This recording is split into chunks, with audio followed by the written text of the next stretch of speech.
Chapter 5 is all about causes and consequences of migration. So again, let's just make sure that we understand that Unit 2 covers Chapters 3 and 4, which are on population, and Chapter 5, which is on migration.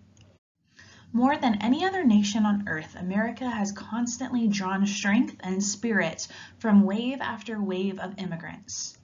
In each generation, they have proved to be the most restless, the most adventurous, the most innovative, and the most industrious of people.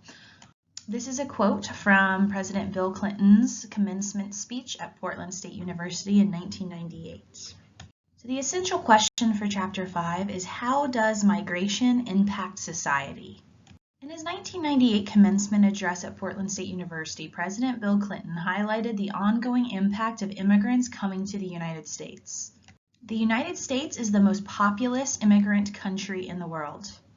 Like many countries in the Americas and Australia, most residents are either immigrants or descendants of immigrants. The United States culture, institutions, and population are the products of 5 centuries of immigration. Migration's push and pull factors. The history of the world is a story of constant movement. Migration is the permanent or semi-permanent relocation of people from one place to another. So vacations are not migrations because they are not intended to be permanent. Since the first humans lived in Eastern Africa, people have been on the move. Early humans were very mobile, searching for nuts, seeds, and fruits to eat, and for animals to hunt. As agriculture and urban settlements developed, people began to settle down. However, they continued and still continue to move from rural to urban areas and from settlement to settlement. Usually people who leave one place for another are part of voluntary migration, a movement in search of a better life. Often, a decision to move includes 2 main aspects, away from someplace and towards someplace else. They generally decide to move because of negative circumstances, events, or conditions present where they live. These negatives can be called push factors, things that make people want to leave or push them out of their homelands. Once migrants decide to leave, they usually choose a destination based on its positive conditions and circumstances, which are known as pull factors, things that pull people towards it. So again, pull factors are factors that bring people to an area. Take a second and watch this video. The most common reason people migrate is that they lack jobs and economic opportunities. So if there aren't jobs in a place, that would be a push factor making people want to leave. These migrants go to areas offering greater economic opportunities. So the biggest pull factor for the United States is job opportunities. So traditionally, the main area of manufacturing in the United States was the area known as the Rust Belt. And the Rust Belt includes the Midwest to the Northeast. So that's places like Ohio, Pennsylvania, and so forth. So that's where most of our factories used to be located. However, beginning around the 1970s, but really increasing in the 1990s, we saw unemployment rise because factories became much more automated and many actually went overseas. So there was a lot less manufacturing jobs in places in the Rust Belt. So the fact that there was less factory jobs in the Rust Belt was a push factor, and many people left the Rust Belt because there was not jobs anymore. However, during the same time period, many factories started opening up here in the South in places like Kentucky and Tennessee, and so we saw that be a pull factor for people moving to the Sun Belt.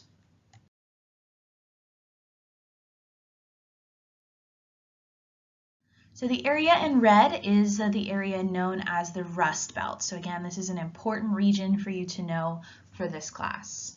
This is a typical picture that you would see in many of these formerly industrial places where the factories have left, and now we just see decaying industrial structures. Another example of economic push and pull factors is in China. Beginning around 1950, we start to see farmers leave the farmland in rural China and start moving to urban parts of China.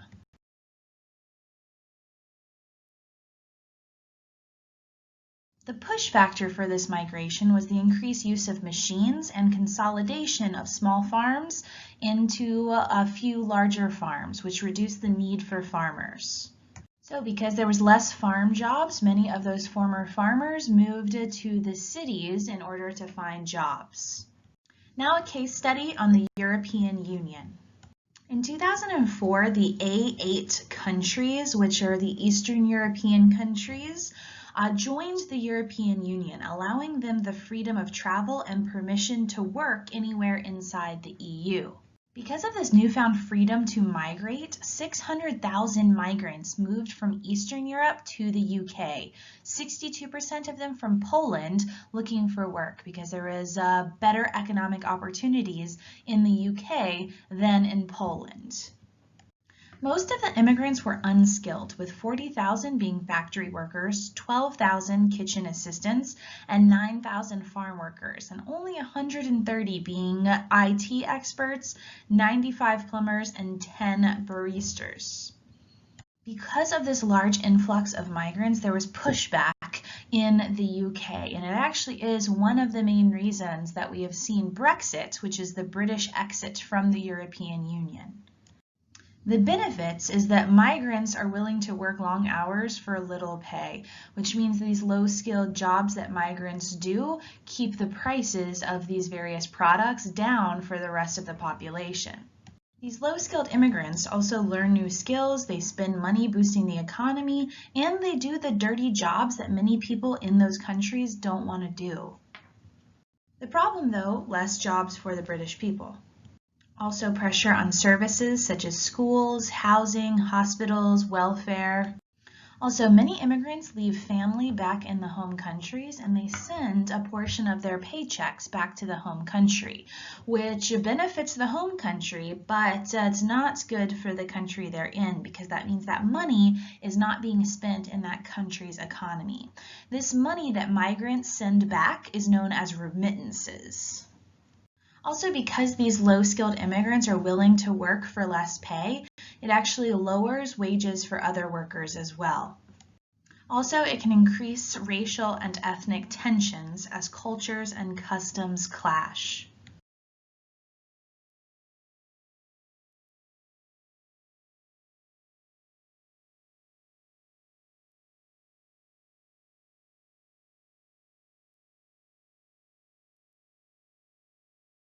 Our next case study is going to be on China and their internal migration. This is an internal migration because we're talking about within one country, whereas when we were talking about from Poland to the UK, that would be an international migration from one country to a different. Currently, the majority of China's 1.3 billion people live in the south and east of the country where there is flat and fertile soil as opposed to the barren mountainous north and west. So here is the deal. Students always want to tell me that people have moved from the west to the east. That's not true. People have always lived in the eastern part of China. It's just they are moving from the rural parts of the east to the cities in the east. As the country develops more and more, people are moving out of the primary and into secondary industries. Primary industries are things that deal with the direct extraction of natural resources, things like farming, mining, logging, and secondary is the actual turning those natural resources into some type of tangible product, like factories. And we're seeing more and more people in China looking for work in the tertiary sector of the economy, which is the service sector. So that's things like teachers and office workers and nurses and those types of jobs. To do this, they look for work in the cities and the populated areas of the country that have these types of job opportunities. By 2025, there will be 350 million more people in Chinese cities.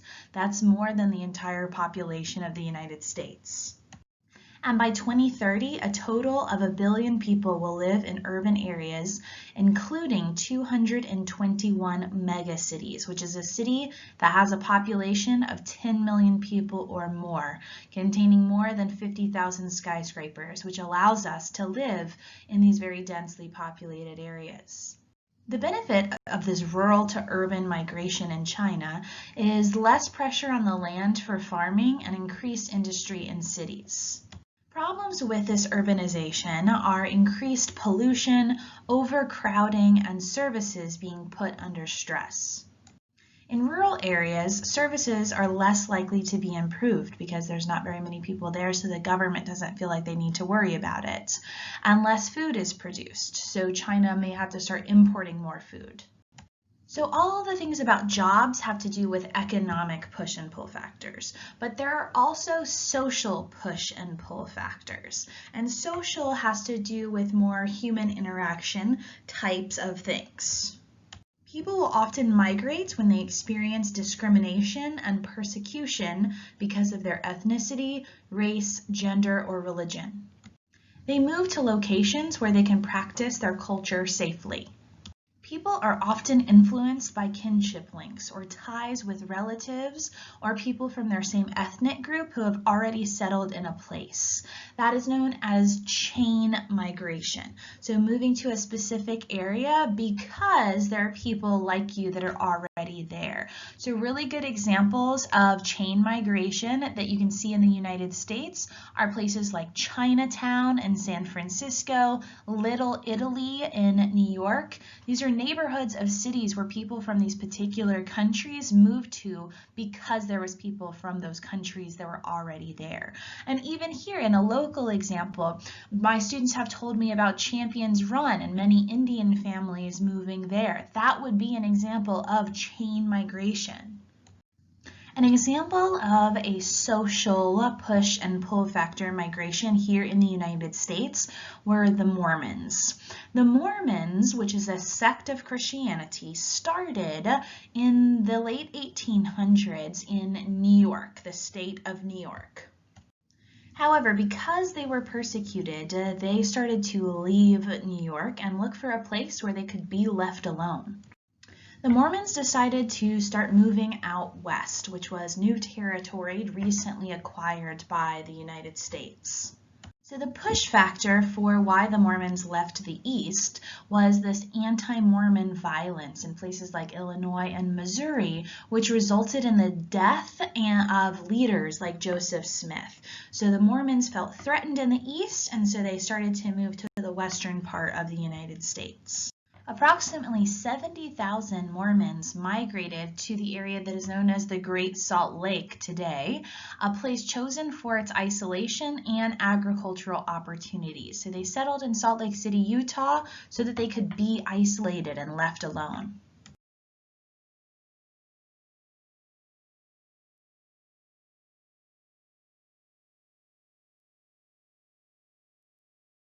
Another example of social push and pull factor migration would be the partition of British India in 1947, which was divided based on majority religions. So all of what is today Pakistan, India, and Bangladesh all used to be part of the British colony of India.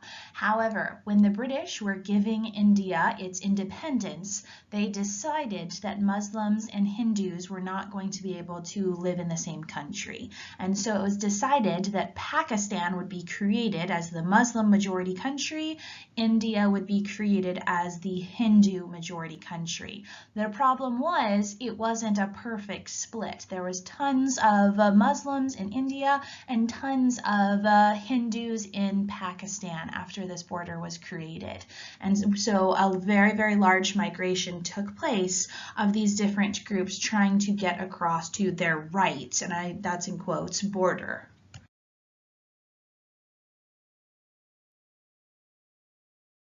This is one of the largest human migrations in history. India's partition in 1947 caused 1 million deaths and displaced well over 10 million people. The partition of British India and Pakistan on August 14, 1947, began a new, sometimes violent, chapter in the region of South Asia.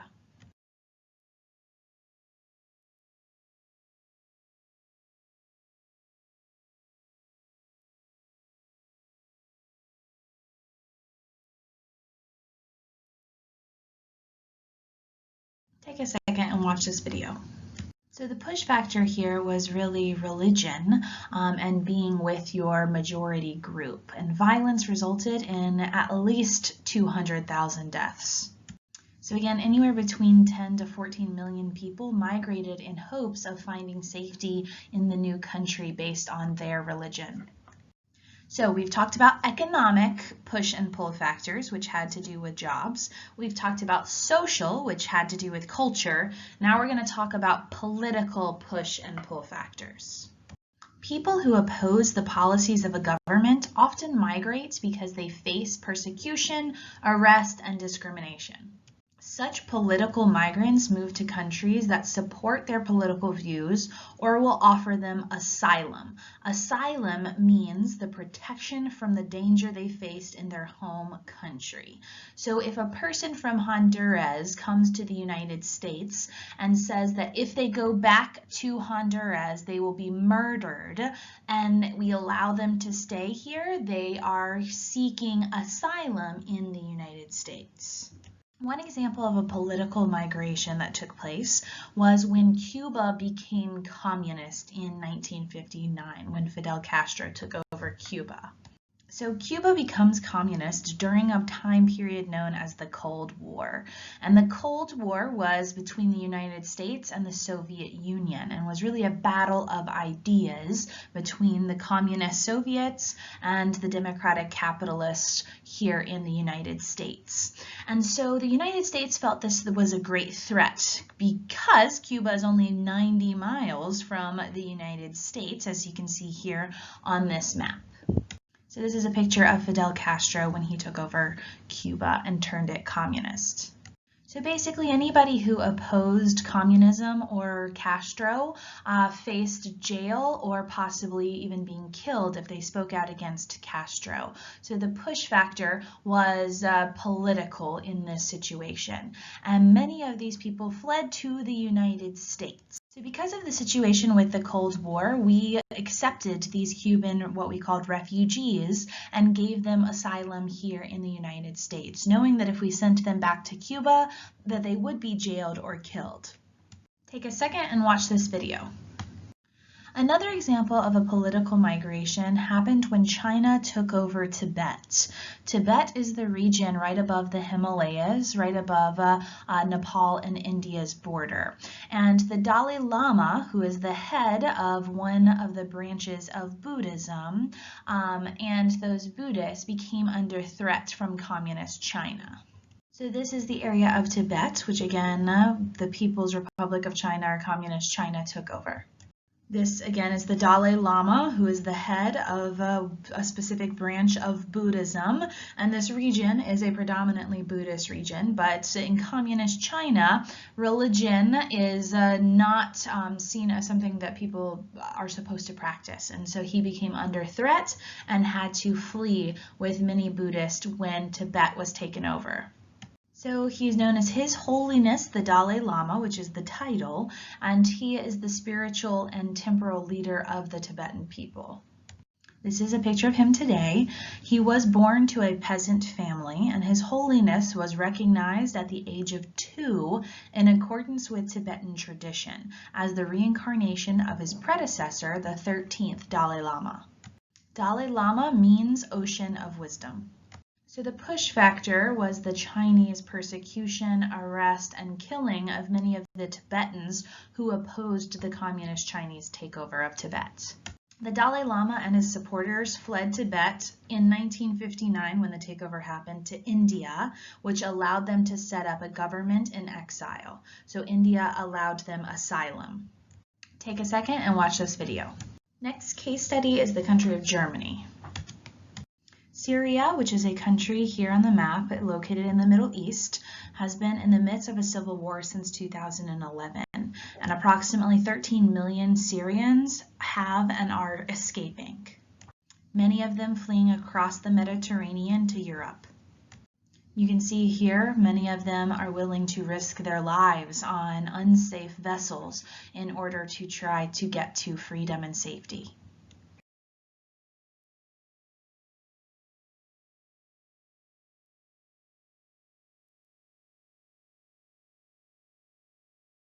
The Syrian civil war is a very complicated war, and there's many different sides to it. But basically, the war has been between the dictator, whose name is Bashar al-Assad, so the Assad regime, and then the people who've been trying to overthrow the dictator. So that's various different groups. That's the Syrian Kurdish forces, the Syrian Free Army, and then also ISIS was part of this as well.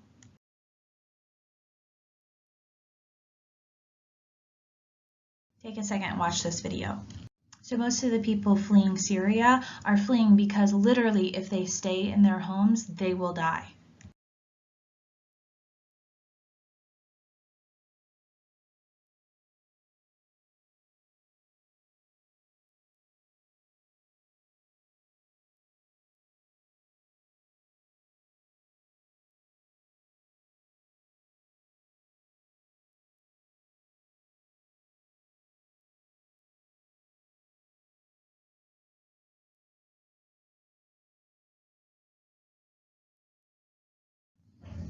Take a second and watch this video.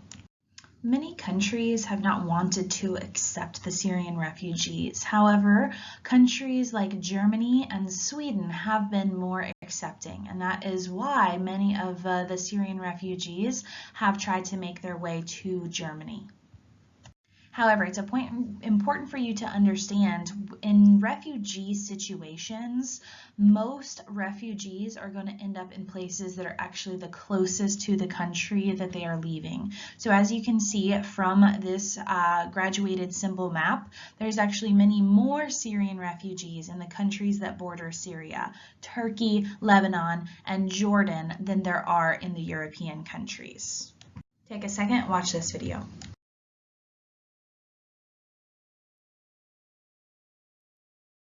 So this very large migration of Syrians fleeing Syria has put strain on many of these countries where they're fleeing to. Obviously the countries next to them that have the most, like Turkey, but it's also putting strain on the European countries as Europeans themselves do not agree on how to handle the situation.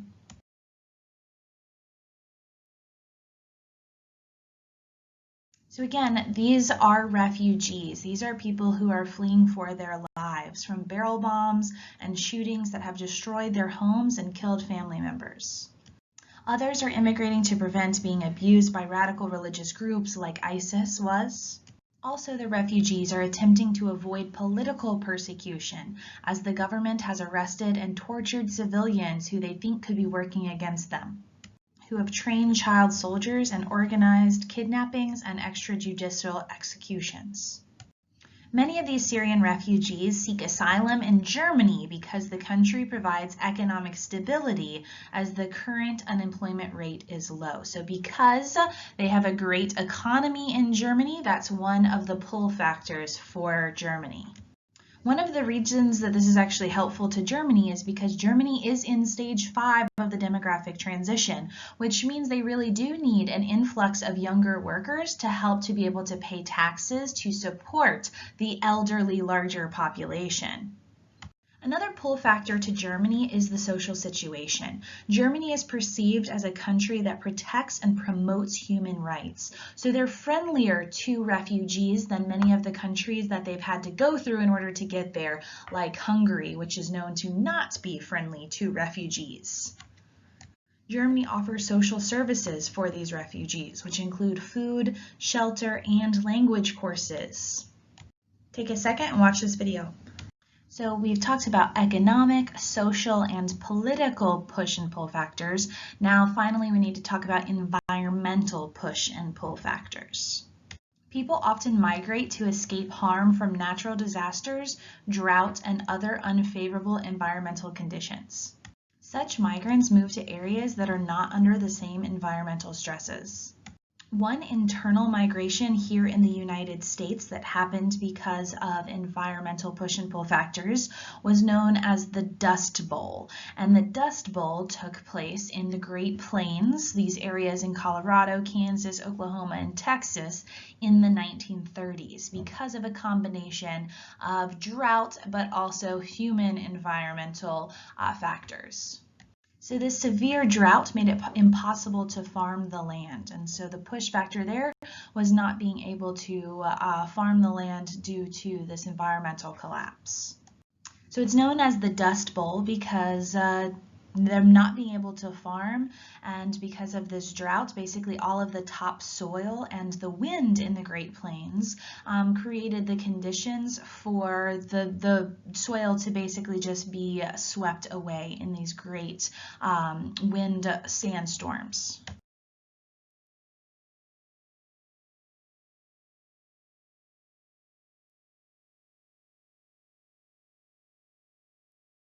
So many of these farmers from the Great Plains moved to California, hoping to find work there.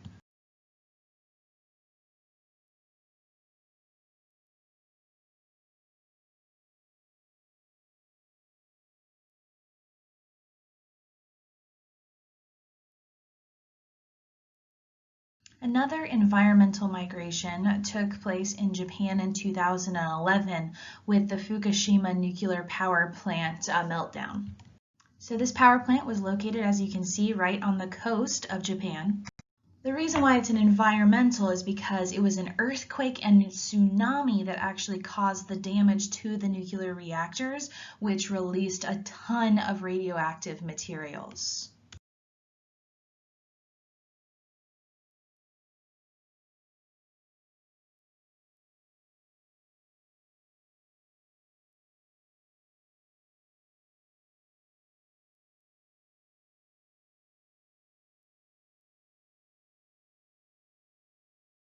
So this is really a collision between environmental and man-made disaster.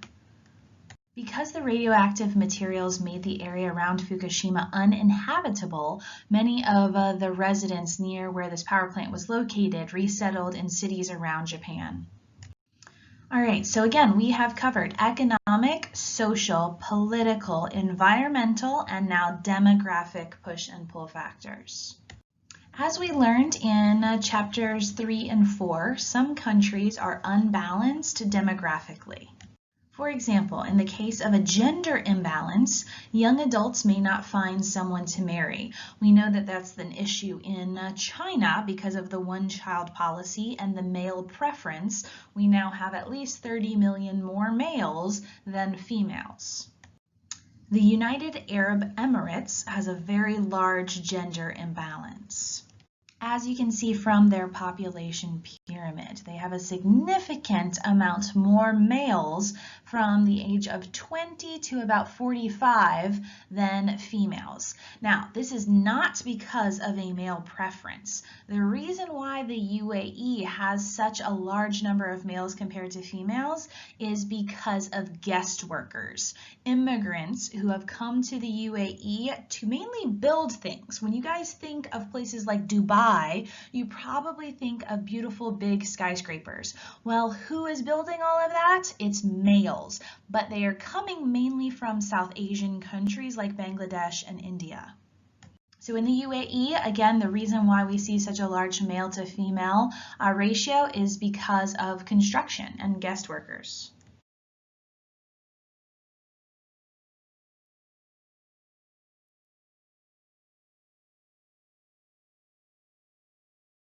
Take a second, watch this video. We said there's also a gender imbalance in China. And the reason for this gender imbalance in the last 30 years, we know again, is because of the one-child policy.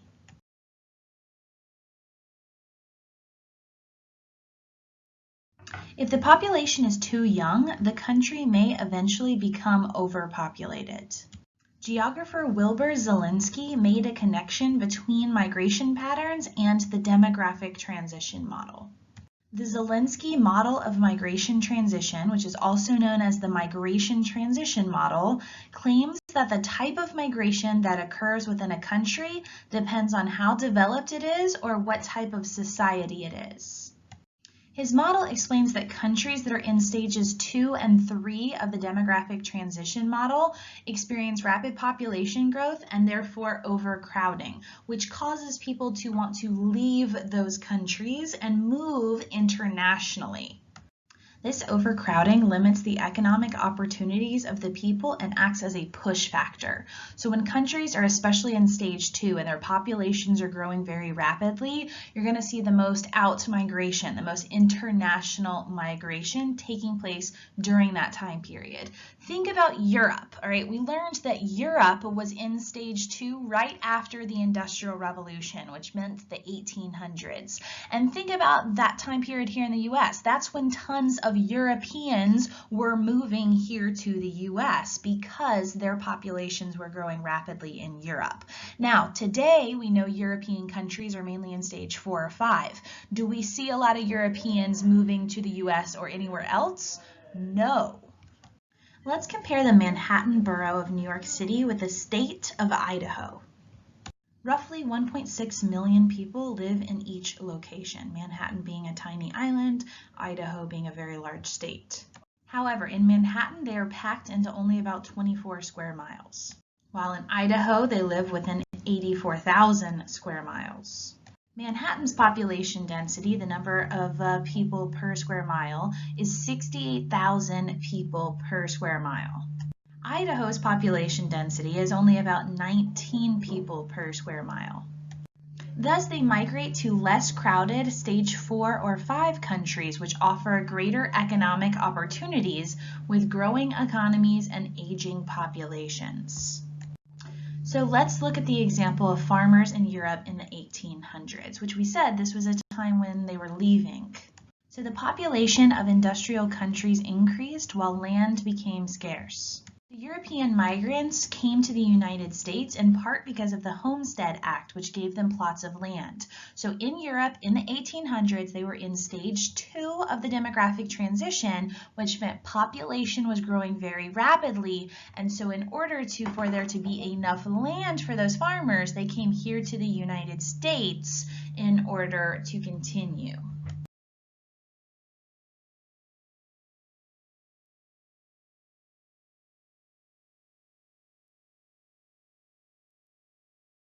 So many of these European migrants, they came both to the industrial cities to work in factories, but also many moved westward in order to gain farmland that they couldn't find in Europe because of population growth.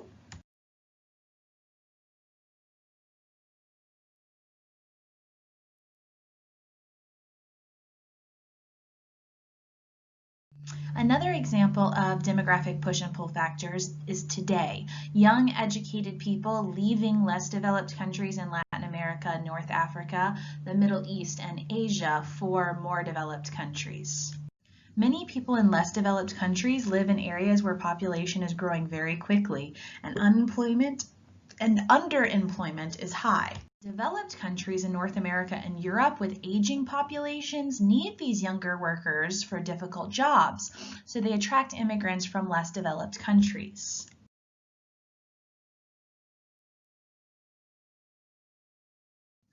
Case study on Indonesia.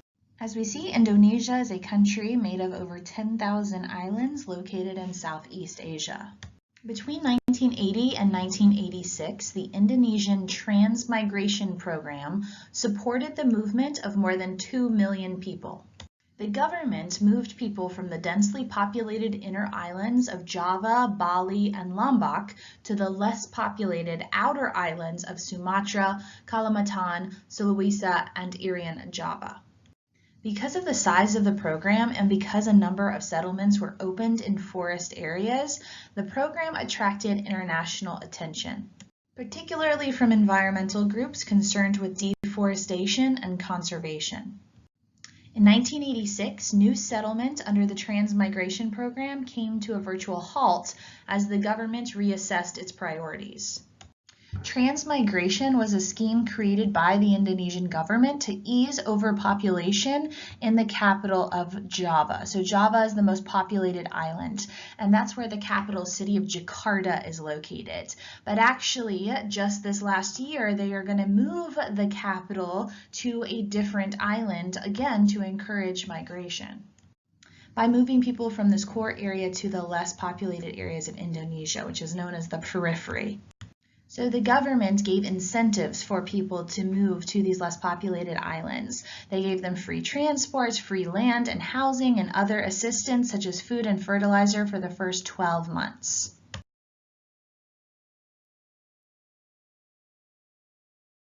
The main aims of transmigration were to create a balanced demographic by easing population density on the super densely populated islands like Java, to eliminate poverty by providing land for the landless, and to exploit the outer islands of Indonesia. Problems with Indonesia's transmigration policy. Indonesia's outer islands contain 10% of the world's rainforests, which were destroyed by transmigrants. Again, the government promised them land, which meant land for farming, so they had to cut down the rainforest in order to do that, which meant less habitat for many of the species there. Resettlement was political to remove the indigenous population from the outer islands. It was aimed at the forced assimilation, which is making people more like the rest of indigenous people such as forest dwellers. Poverty was actually worsened due to poor farming conditions. The soil quality in the rainforest is not good for human agriculture. No access to markets and poor site preparation. Environmentalists and human rights critics have exposed the transmigration program as a development fraud and environmental disaster. Intervening obstacles. Migration consists of more than just push and pull factors. Migrants often encounter intervening obstacles, barriers that make reaching their desired destination more difficult. These obstacles might be economic, social, political, or environmental. So let's take a look at some different types of intervening obstacles. The type of obstacle first, economic. A migrant lacks enough blank to reach a destination. Economics would have to do with money. For a social obstacle, a migrant gets blank to someone who lives along the migration route and settles in that person's community. Social obstacle would be married. Political. A migrant cannot get to a blank, a needed to enter a country. A visa, which is the legal document that you need in order to go to another country.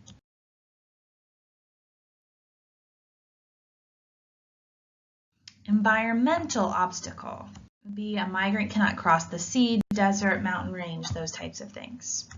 Zelensky's model of migration and Ravenstein's laws of migration are two of the most important concepts from Chapter 5. So now let's talk about Ravenstein's laws of migration.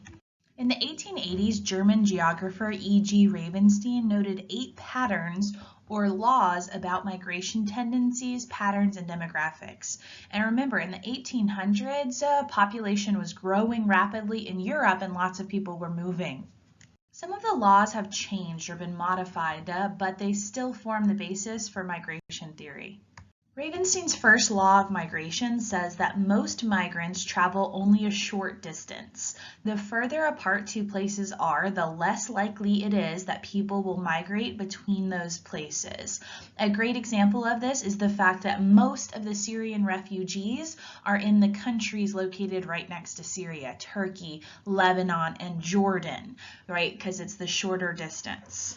Ravenstein called this phenomenon distance decay, which was one of the vocab terms from Unit 1, which again basically says the further apart things are, the less interaction there's going to be.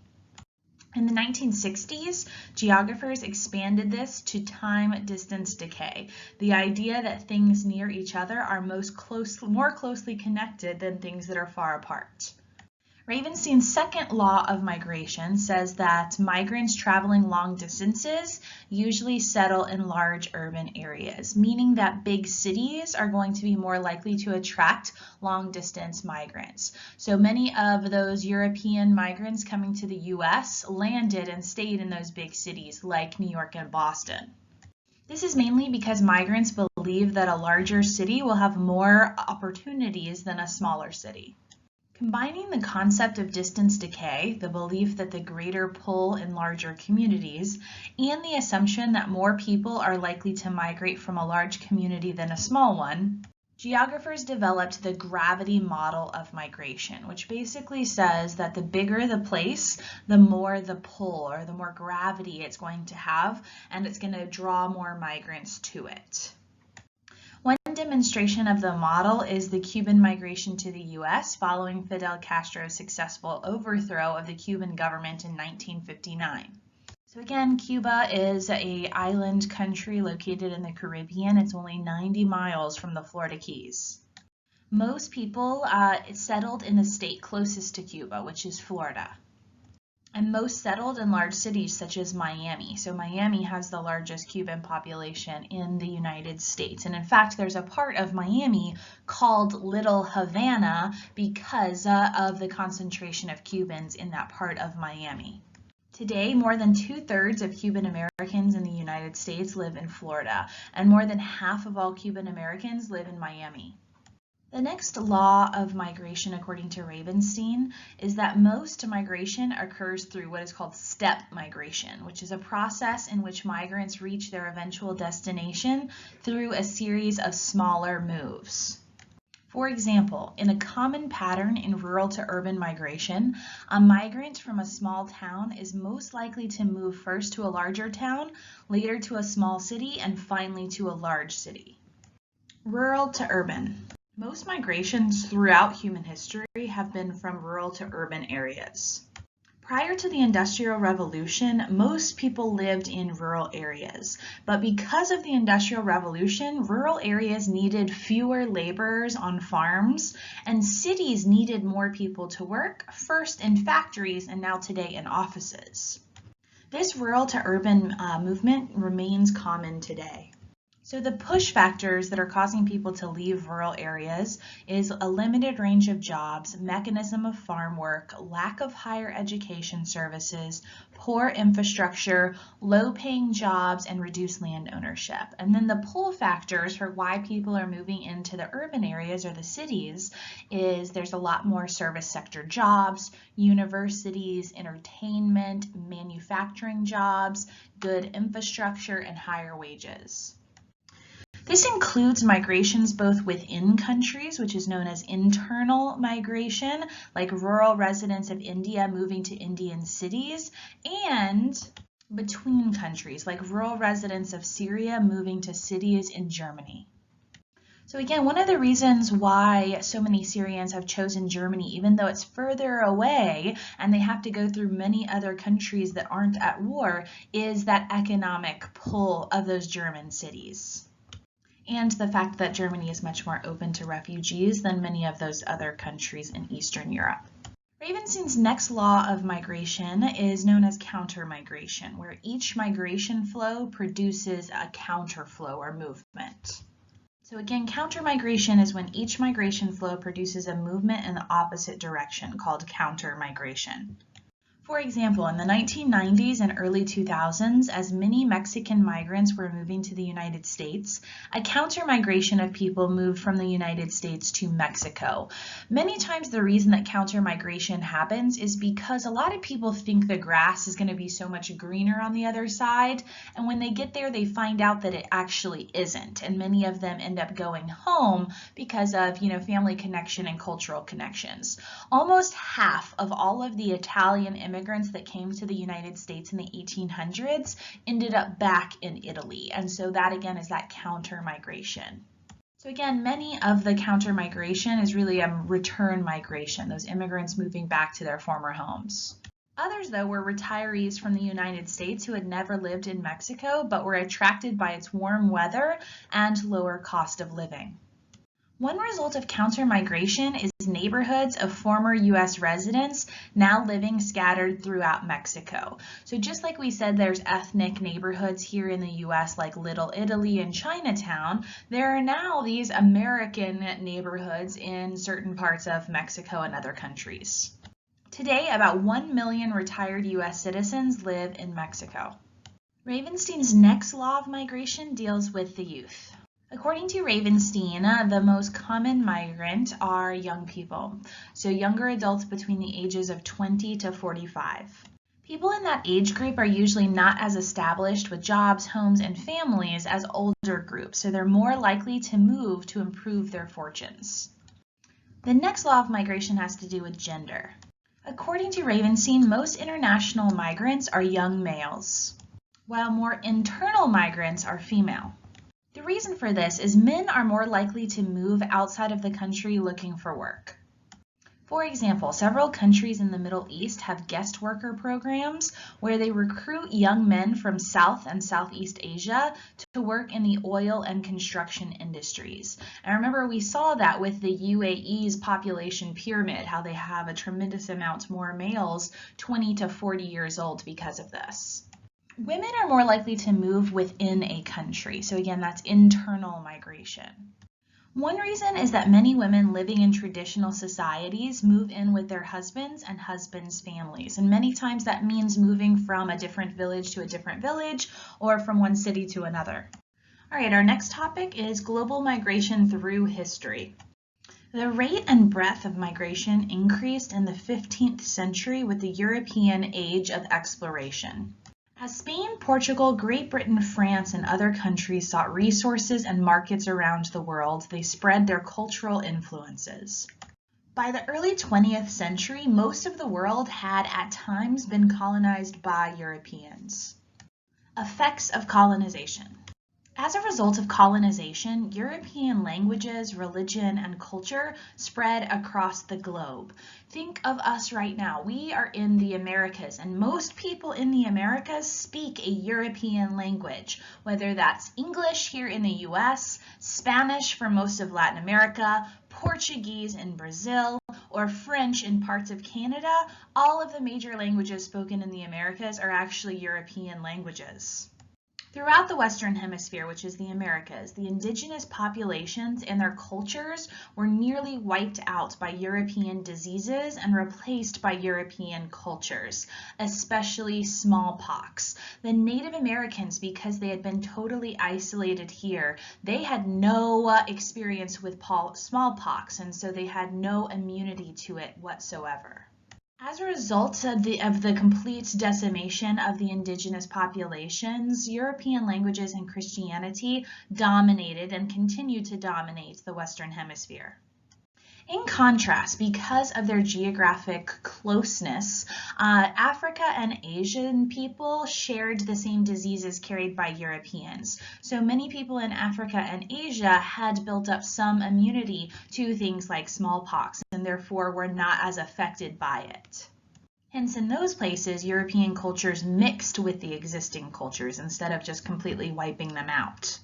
Many people largely kept their traditional languages and religions, but some learned to speak European languages and converted to European religions. So in many parts of Africa, most of the people are at least bilingual. They speak their tribal language and they also speak whatever the European language that was dominated in that region. For Central Africa, that's going to be French. For South Africa, that's going to be English, and so forth. The diffusion of goods and ideas went both ways between Europeans and their colonies. Goods such as cotton, tea, coffee, sugar, silver, and diamonds poured into Europe from around the world. Europeans absorbed new words from other languages. From South Asia, English added words as diverse as pajamas, avatar, and bungalow, and practices such as yoga. Forced migration. One of the most important results of European expansion was the Atlantic slave trade. This was the largest example in history of forced migration, a type of movement in which people do not choose to relocate, but do so under the threat of violence. In the 15th through the 19th century, about 12.5 million Africans were captured, enslaved, and forcibly moved from their homes in Africa to North America, the Caribbean, and South America. And in fact, the majority of them to the Caribbean and South America, less than 10% to North America.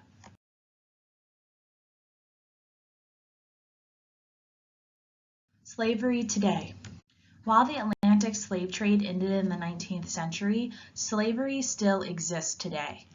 The United Nations estimates that around 21 million people worldwide are victimized by forced labor, 5 times the number of African Americans enslaved in the United States in 1860.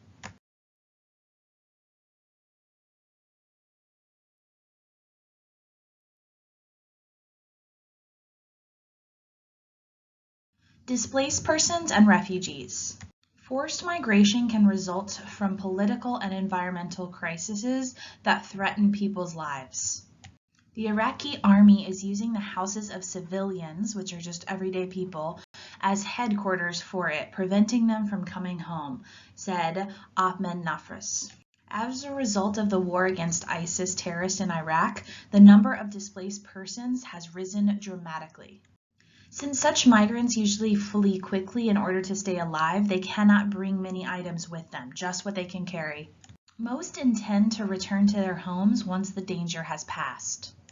If these migrants move to another part of the same country, they are classified as internally displaced persons.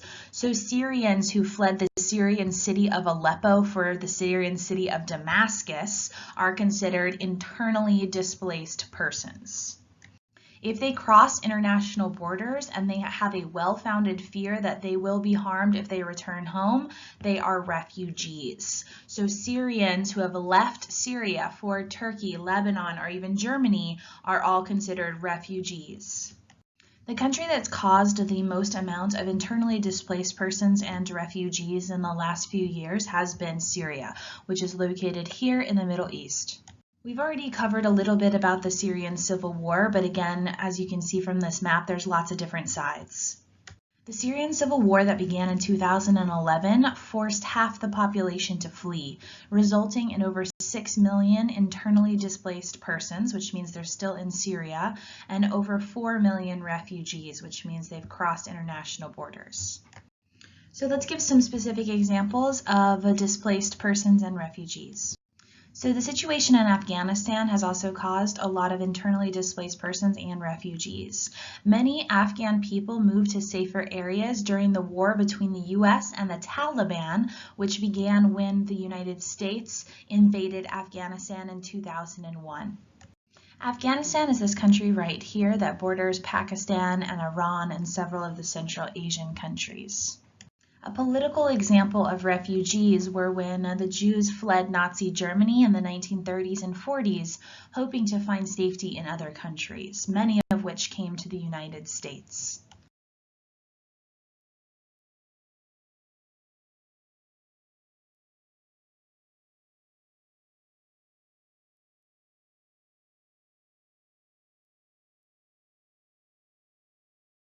Now let's look at some environmental causes.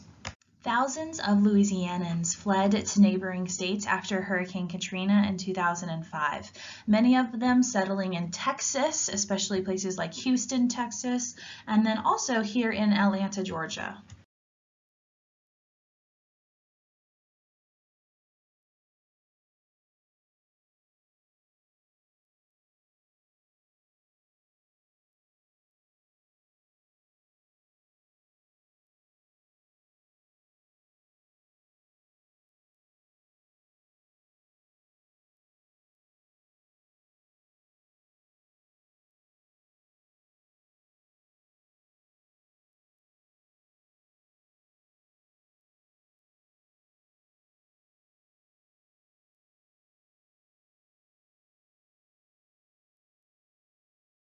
An example of environmental refugees were when thousands of Haitians relocated to neighboring countries after the earthquakes in 2010 that completely decimated the capital city, Port-au-Prince.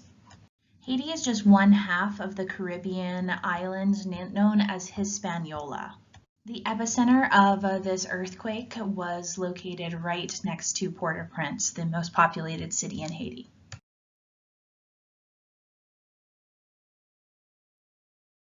Because Haiti is the least developed or poorest country in the Americas, their infrastructure and everything just completely crumbled with this earthquake.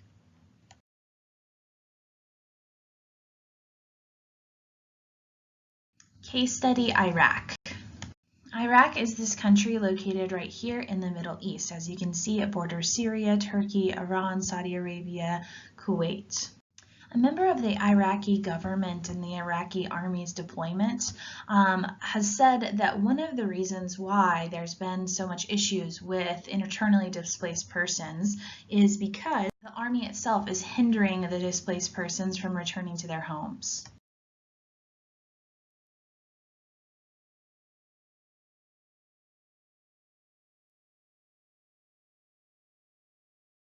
He added, though, that about 60% of the displaced persons have been able to recently return to their homes.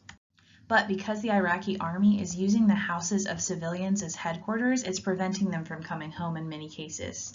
As a result of the war against the ISIS terrorists in Iraq, the number of displaced persons rose dramatically. This increases the burden on the central government trying to handle the problem of displaced Iraqis who escaped the atrocities of ISIS since the launch of recapture operations. What exacerbates displaced persons' dilemma is that Iraq's financial resources have been drained as a result of the military operations conducted to retake ISIS-held districts.